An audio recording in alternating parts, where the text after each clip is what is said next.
Olá! Hoje a gente vai mergulhar no mundo do raciocínio. E calma, não é como uma aula de filosofia, não. A ideia é entender o raciocínio como uma ferramenta que a gente usa todo santo dia, sabe? Para tomar decisões, para construir argumentos. Vamos dar uma espiada na engrenagem por trás do nosso pensamento.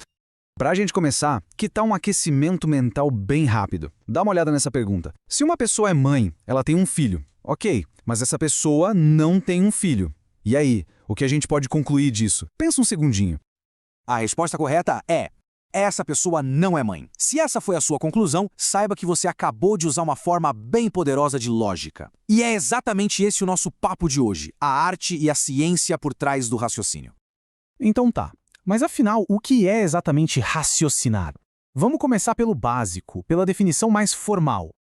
De um jeito mais técnico, raciocínio é isso aí: o processo de tirar conclusões com base em princípios e evidências.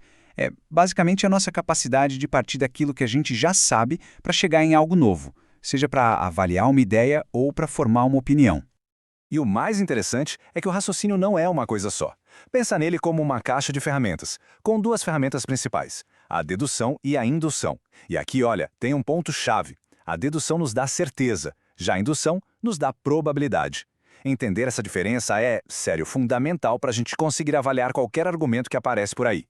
Vamos pegar a nossa primeira ferramenta então, o raciocínio dedutivo. Para ficar fácil de entender, imagina a lógica de um detetive, tipo um Sherlock Holmes.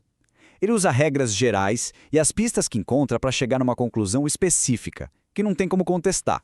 E o coração da lógica dedutiva é essa famosa regrinha do se, então. É uma estrutura bem simples, mas que, quando usada do jeito certo, leva a gente para conclusões com uma certeza impressionante.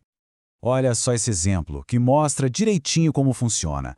A gente parte de uma regra geral, depois apresenta uma evidência que encaixa na condição se. E o resultado? Uma conclusão que é logicamente garantida. Não tem escapatória. Se as duas primeiras afirmações são verdadeiras, a conclusão tem que ser verdadeira também. Bom, agora vamos para a nossa segunda ferramenta. Se a dedução é a lógica do detetive, a indução, por outro lado, é a lógica do cientista.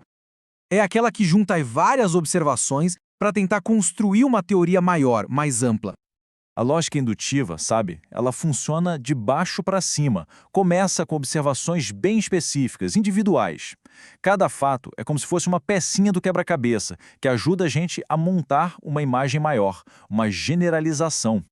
Aqui o ponto crucial é o seguinte: a conclusão é uma teoria geral. É uma afirmação forte, claro, mas diferente da dedução, ela se baseia em probabilidade e não em certeza absoluta. Afinal, bastaria encontrar um único cisne negro para derrubar a teoria inteira, né?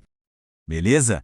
Conhecer as ferramentas é o primeiro passo, mas também é super importante saber como elas podem ser mal utilizadas. E isso leva a gente para umas armadilhas bem comuns do pensamento, que são os erros de lógica, mais conhecidos como falácias. Vamos voltar para a nossa regrinha do se, então. Dá uma olhada nesse argumento. Parece bem lógico à primeira vista, não parece? A estrutura é bem parecida com a que a gente viu antes, mas tem uma diferença ali. Sutil, mas que muda tudo. A grande pergunta é: essa conclusão é garantida? Se as duas primeiras frases são verdade, a gente pode concluir com certeza absoluta que a pessoa em questão é mãe? Pensa bem, essa é uma das pegadinhas mais clássicas do raciocínio.